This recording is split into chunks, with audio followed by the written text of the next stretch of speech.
Well, hello! It's Mr. BG, and we're doing a finally, on our Stuart Tank build that we were building for the 80th anniversary on the attack of Pearl Harbor. The criteria for that build was to have something that was in existence before Pearl Harbor, December 7th, 1941. And I wanted to do something military because I don't often get the chance to do military stuff other than that armored personnel carrier I did for my brother, the Bradley tank. So I was kind of still in that whole yay, let's do military stuff thing, and I kind of still am. But we had on hand the Stuart tank. This is the ooh, look at that, the U.S. light tank M3 Stuart Mark One. So Mark One is very important as the story goes because this is how it would originally look on the box art. And you'll see that we did make a few little differences here, such as the little fender skirts that we put on there. I did that because I was trying to emulate one of the British tanks that was serving in the Africa Corps during the Africa campaign, and I had called my brother up, who is a military historian and aficionado, and we chatted about that stuff. And I told him what I had on hand. He goes, "Well, actually, as it turns out, your little Stuart tank there was serving in the British military during the African campaign before Pearl Harbor." So I thought, okay, great. And he's like, they're using the Mark Ones, and they were referred to as the Honeys. So I did some research on my own and found out indeed he was, of course, correct. And I did find some great reference material. Mr. Thomas Schrey, he actually sent us some really great material. Um, Joe from Mad Genius, he sent me some really great reference material also online, and lots of folks that I reached out to that I know that are military builders and people that are military historians really did have a lot of great material that they shared with us to help us create this tank. Now, like I said before, we did add on these little fender skirts here to try and emulate what the British tanks were using.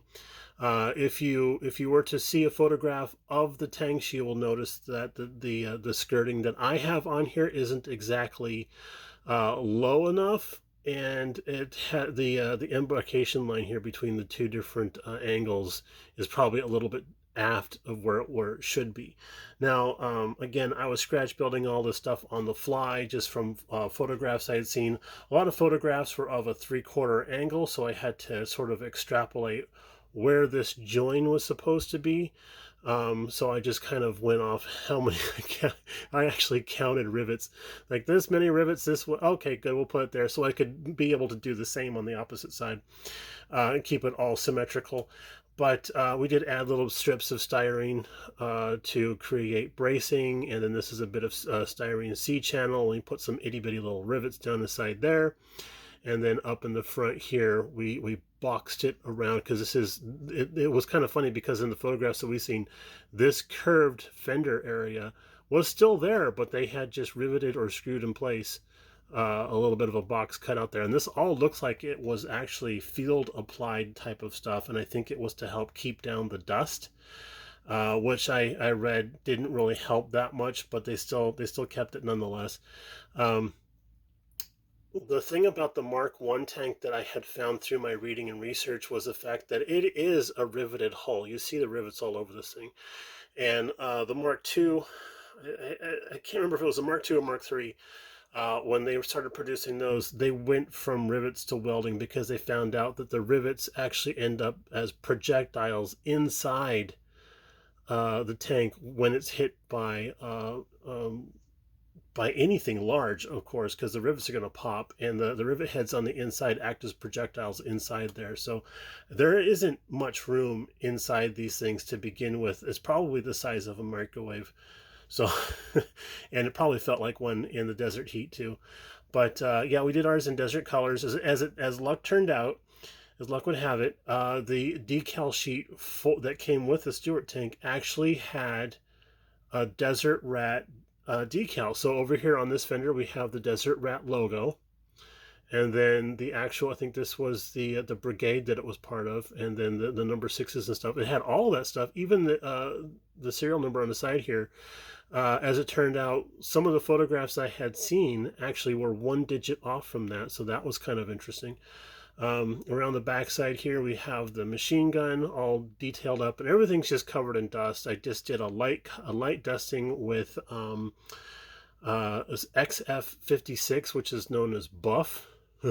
But this is a buff tank right here, boys. Got the Desert Rat decal in the back here, but it is covered up with the shovel, and I'm pretty proud of how that shovel turned out. Let's give you a closer look of that. I like how that turned out. That looks really good.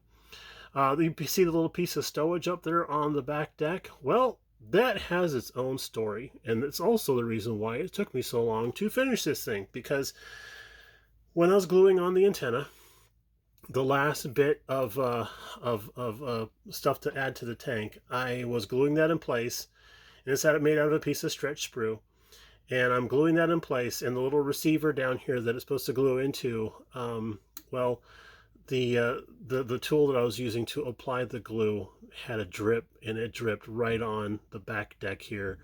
And it was the Tamiya cement, the thick stuff. It's the stuff that comes in the orange bottle with the lid with has the orange lid on it.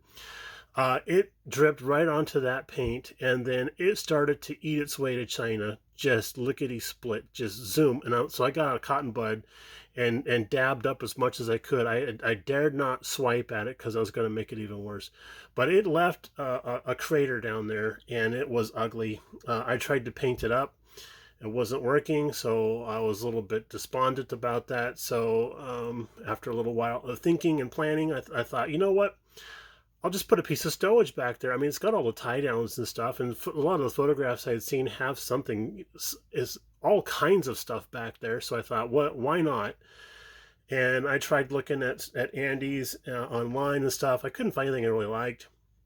And then, as luck would have it, when we were in Louisville, we went to Scale Reproductions, the hobby store that's there in town, and found a package of Squadron dioramics, which sounds like a diet, but yeah, it turns out that this was like in their I don't know, like their discontinued area or whatever, but it's just all general types of stowage, and I thought, this is perfect.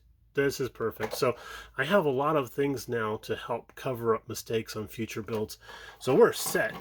But I found like a tarp that I liked, and I actually painted that all up all by myself, and I was getting some really good comments from Mrs. BG on that. She's like, that just looks amazing. And I showed off some pictures to Thomas Schry and to Mad Genius. Those guys were really able to help me out with a lot of information about military vehicles in general, and they both said that looked proper. And I did paint it originally green. I figured it would probably be green and then sent down to the Africa front, and then they would be like, hey, thanks for the green stuff, we really appreciate that. A lot of the tank photos that I had seen looked like they had been hastily sprayed right there, like at the docks or something like that, so I wasn't too precious with my paint job on this guy here. Another thing is, this one has the vinyl tracks, or the rubber bands, as they're not so lovingly known in the military world, the armor world. And I was always kind of leery about putting these on, but as it turns out, I was talking to Andy about it when I was at his store one time, and I said, how do you go about, what's the best way of attaching these tracks? He goes, well, here's what I do.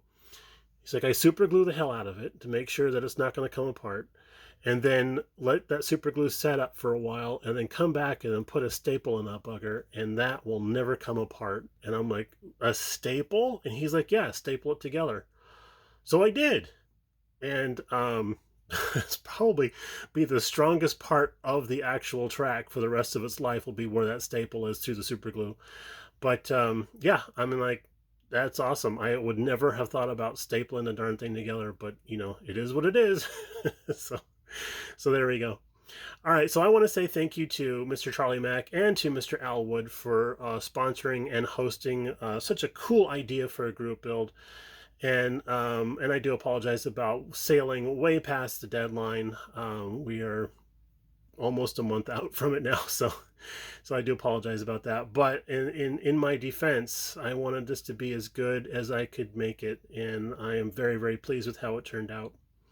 All right, y'all, we're coming up on the 4th of July weekend here in the States. I hope everybody that's going to be messing with fireworks will do it safely, sanely, and soberly, so that when we come back from the 3-day weekend that we all have our fingers, toes, and noses. Okay, y'all take it easy. We'll talk to you a little bit later on. Bye now.